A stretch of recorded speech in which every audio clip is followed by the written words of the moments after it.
Clear and level 5 clearance. Like 50 feet high. Oh my god. Yeah. Deep stories.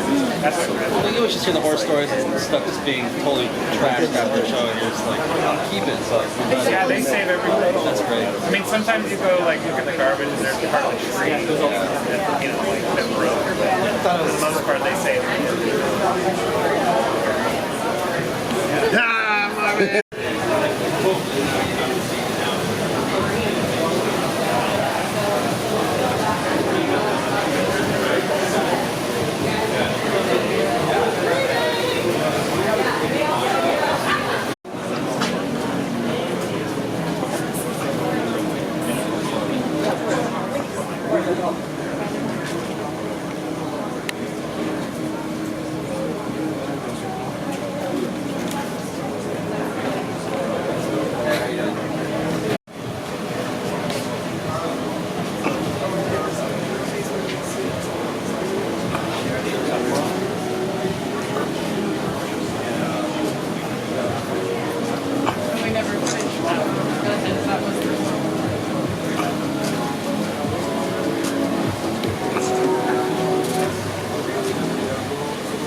Biggest job is to make sure that everything we make is not only recreatable, replaceable, but also something that is perfectly the same. So all of the folds in the fabric, like the knee folds you see here, and Kubo, I know behind you, his arms, all of that is really considered and planned out. If you look at the kimono in panel 5, through those 4 different sections, what you're seeing is the internal structure inside of that that makes it always hold in the same place and always have the exact same shape. So this is important because as you're watching the film, we don't want you to see 28 different Normans. We want you to see just one Norman, because there's only one Norman. But in actuality, we need all those puppets that we can bring you a film as quickly as we do, instead of taking 10, 20 years just to shoot one film. So we got 28 of him. We've got a costume. I got a we've question. got hair. Sorry for interrupting you. No. But like, let's say, do you work on one specific character, or do you have you built all the different ones that are in there? You know, it's funny. It's not that we don't typically work on just one character, but each of us usually has one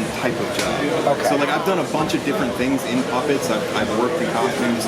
Right now, I am a hair and fur fabricator, so that is what I typically do at the beginning of the production, because we don't have any puppets to animate yet, so we're all building all of the puppet hospital, all the puppet fabrication at the same time. And so then they'll bring me a bunch of different characters. I'll do concept art with them, make sure that it is what they want, what the director wants to see, and then I'll plan out what goes inside of them to let them move. I'll plan out what materials they are. If they're all approved, then I'll start doing production. I might make for like Zombie Judge. He has like a wig cap, like you can see here, Norman's wig cap. It's replaceable, so I could take his wig off of him and put it onto a different puppet. We'll build a bunch of different parts, but that is all within hair and fur. Okay. And so there's another department that makes just the molds. There's another department that makes silicone. And given there's a little bit of overlap between different departments, but there's a lot of overlap once a production really hits and all the puppets are out and they're animating.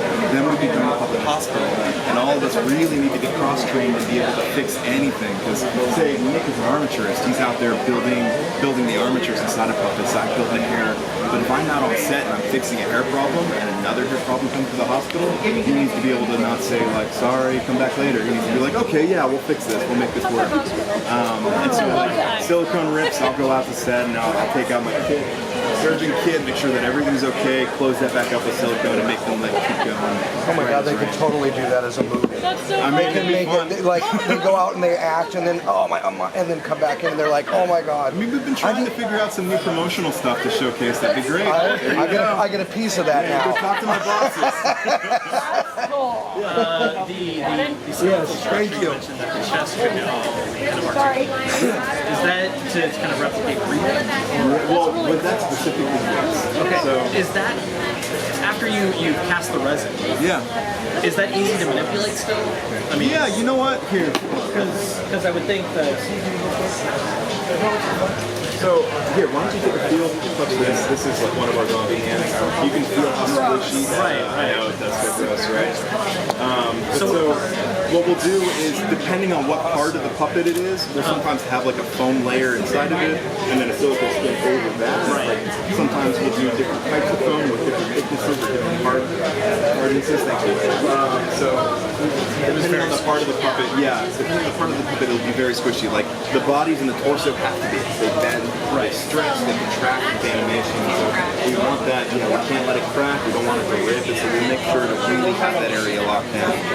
And so like breathing, usually we'll implement it where there's like a lock off. So after it expands to a certain. Thank you. So we're from the Gaslamp. Can you talk us about a little about yourself and your work, please? My name's Gabe Springer. You want to talk to the camera or to you? Either way. My name's Gabe Springer. Worked at Laika for 12 years. I worked on all the movies. I started off wanting to do drawing animation and just fell in love with claymation and sort of landed here. And this is a sequence I actually animated on the movie. And it's Kubo running from the smoke monster. And so we're kind of on display here. This is, I don't know, how much do you want me to go into the process? Go. Okay. Perfect. So we got some stuff here, like these are our faces. This is face kits. So our different expressions are all 3D printed and printed in color too. And so they have little magnets on them with registration pins. I'll show you how we change one. So the hair pops off, and there's all these 30 or 40 different little hairs in there. And they're all animated so it can blow in the wind. And then his face pops off. You can see he's just got one eye in there. Back the eye, and then his hair just snaps right back on. We actually use an X-Acto knife, and that's how we animate his little eye. So we're doing that 24 frames a second, and this is like a camera rig so that we can suspend him off the ground, because in this type of animation we have to deal with gravity. So he can't just float, he's got to be suspended up in the air, and then they'll paint this out in 3D later. So, Thank you. yeah. Can we make a short interview? A quick, I've been told that I need to go somewhere else. Austin, I work in the hair and fur department, and later, once our production gets started, I work in the Puppet Hospital up at Laika Studios in Portland, Oregon. And so I think if you're giving an interview, you want me to give you a quick rundown on how we build puppets? Yeah, okay, cool. So all of our puppets start with an armature. It's going to be the internal structure, the skeleton that lets our puppets move and breathe and act. It's made up of a bunch of different types of metal pieces. Sometimes we'll use swivel joints like what you see here at the top of the hip that lets our characters move and swivel around a certain axis. Sometimes we'll use ball and socket joints like what you're going to see up here in the elbow that gives them a full range of motion. And other times we'll just use machined parts so we can have very specific, like the toes and the feet, for example, or something that we'll machine out and do very specifically for the form of our puppet's feet. But once we have an armature, it's going to go inside of a mold. The armature itself will get heat up, which means it has resin built around the external structures of that armature. Each of these different blocks helps it register into a mold, and so that armature will fit perfectly inside of it without touching any sides of that resin mold. This is really important because as we're casting something up, like what you can see here with this hand mold, we'll take silicone rubber, different types of silicone rubber, and put it into that mold around that armature, and it'll enable us to cast up what you essentially see right here, like one of our armature hands. Like this has an armature inside of it, like all the fingers are jointed, but that silicone, when we put it in here around that armature, squeezes out and cures up the next layer. So now we've got a puppet, it's got skin on it, right? So the next thing that we're going to take it to is the costume department. Our costumes usually will have lots of different elements added in. They're really considered. We're making more than just one character a piece. Like Norman, for instance, over here. Norman, he's looking a little drunk. Norman over here there's 28 of them. There's not just one Norman because we're shooting so many puppets at the same time, so we can bring you a film much sooner than having to shoot it over decades. And so with his body, with his costume, we have to consider everywhere there's a fold is something that we plan out. Every scene line is something we plan out. Even the scale of the fabrics is so important to puppets and stop motion because this character, even though I know he's about a foot tall, will be blown up to be two stories tall at the end of the day. So I can't just cut like a section of my jeans here and throw that on a puppet because on the large scale of something that big, it's going to look huge. It's going to look like somebody painted stripes on it. So we'll source fabrics that have a very, very micro pattern. We'll make sure that all of our scene lines run in the exact same places. They're usually where we have access points to the armature underneath, since animators will come by and they'll have the tension. They have different types of tensioning on them. But so our costumes also, just like our armatures, need to have an internal structure that lets our animators come behind and perform them. It's really important to have the wind movement follow through, to have the life that can be in our puppets. We put inside of them different types of wires. Sometimes we'll use foil or paddles like you'll see here, depending on if we have enough leeway or enough clearance to have like a hard connection or something like that. But so our costumes are all wired up. They're all the structure there. The very next thing that we're going to do is build a wig. And so wigs are my specialty at Laika. I'm a hair and fur fabricator, and essentially every character will have a wig cap. It's like a plastic piece that slots onto the head. It's almost like a hat. And perfect timing. So we have one being built right behind us right now. Very quick, sorry. What we'll do is inside of that wig cap, we will embed our wire. Sometimes we'll use aluminum, sometimes we'll use tin, depending on what the animator really wants. But we'll embed wire, and then over top of that, use whatever material we need for the aesthetic of the film. We'll build up a wig around that wire so that our character, our puppet, can really animate through and have that follow through. And so every film is different. We want every film to look very different. And so with these guys, it's got synthetic hair. With Norman, we have goat hair. I know Kubo behind you has human hair with silicone running through it. And so we've got our wig on, we've got our costume on. The very last step is we're going to paint. And with paint, we'll go from something like this silicone rubber, like I showed you earlier.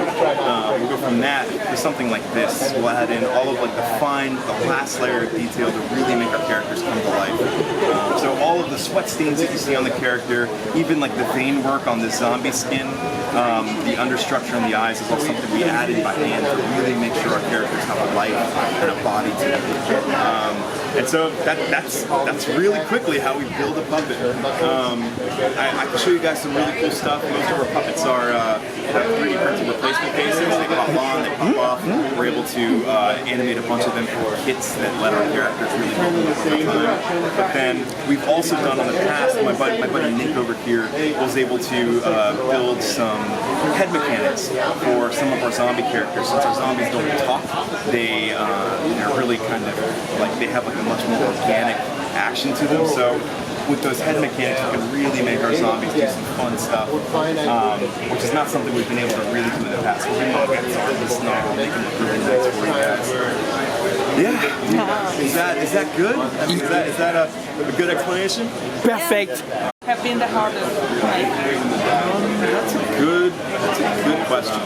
I would say the hardest character for the studio or for me specifically? For you. For me specifically. Okay, when I first came to Laika, I think I was very new. I didn't really know exactly what I was doing, but I was put on a team that was making these origami puppets for Kubo and the Two Strings.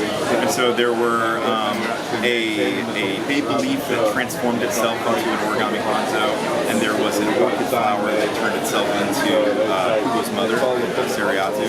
And so those puppets were like this big, very, very small, but they, again, blown up to be 2 stories tall. And at one of my first projects, I was working on a team, but it was still really high detail for me at the time. And even though they turned out beautifully, and I'm really proud of the work that we all put together into making them, they're still really intimidating at the time. So I'd say those were probably the most ones.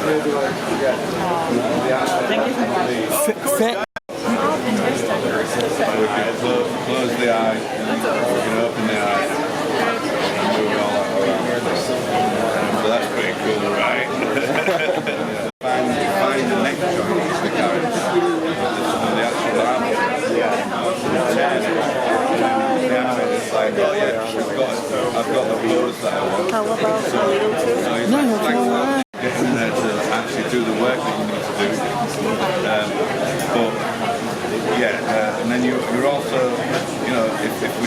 this arm, like I don't want to put this arm and like move the position of this guy, because like Brad's going to be like, what did you do? You know, like he's not going to be happy because I've just like ruined his whole shot.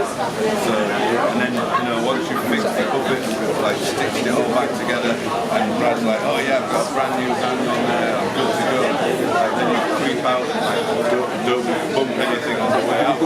So, and you know, the lights are really hot, so sometimes I'm like trying to do something there, and it's like, I've got a bead of sweat running down my face, I'm taking my shirt off, I'm like, right, this is getting serious, you know, there's quite a lot of like pressure not to like ruin the rest of the shot while you're like having to fix it.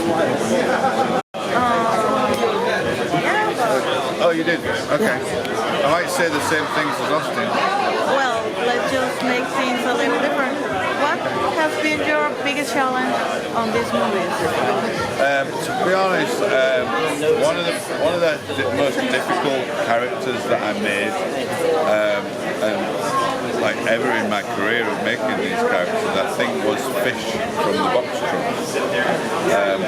And even though I really I love that character, I'm very proud of that character coming to life on the screen.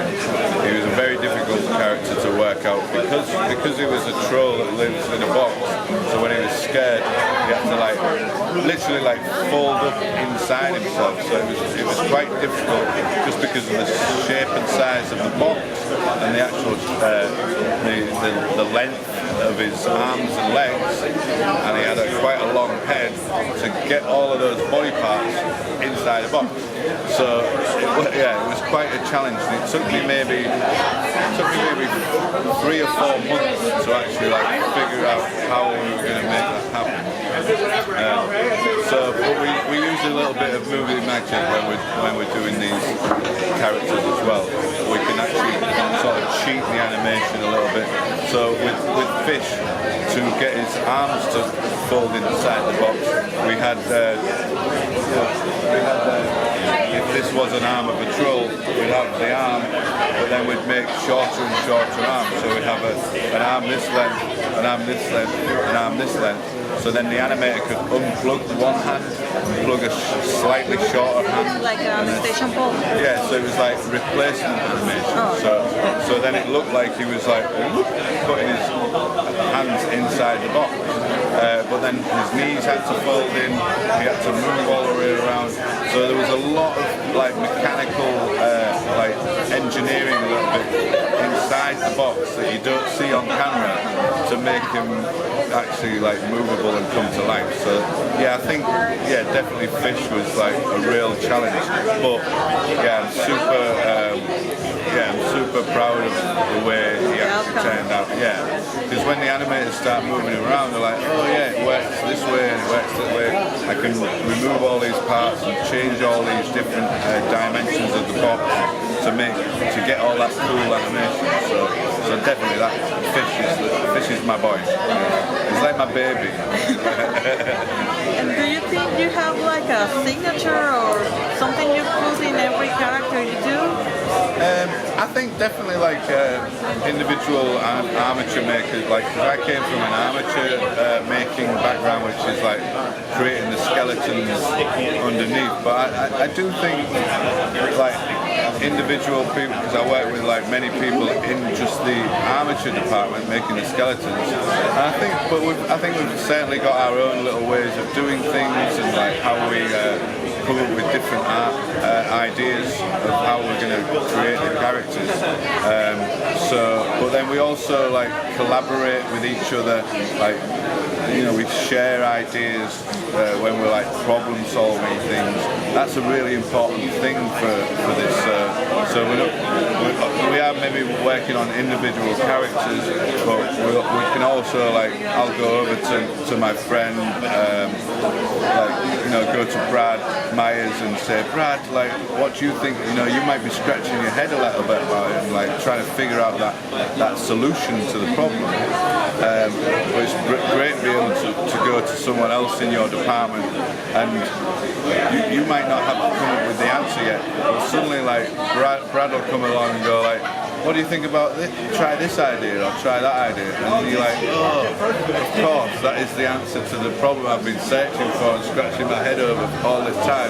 And then suddenly you try something, and you try a different way, and then suddenly like you work through all these like problem solving to come up with the answer to creating these characters. So when you're building these characters, it's quite a fun process, like actually like doing the problem solving of like how it's going to move. Yeah. Does that answer your question? Yes. Yeah.